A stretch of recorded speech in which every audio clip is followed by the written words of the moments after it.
In this tutorial, we'll see how to remove last seen on Telegram. Hiding your last seen status on Telegram can help maintain your privacy and prevent others from tracking your online activity, and here's how to do it.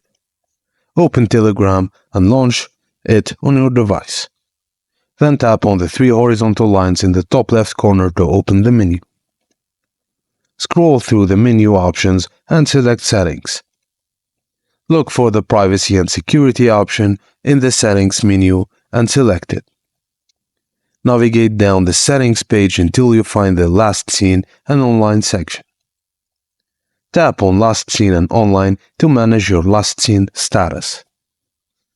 Choose the privacy option that suits your preference, like Nobody, to hide your last status from all users, or alternatively you can choose My Contacts or Everybody, depending on your privacy preferences.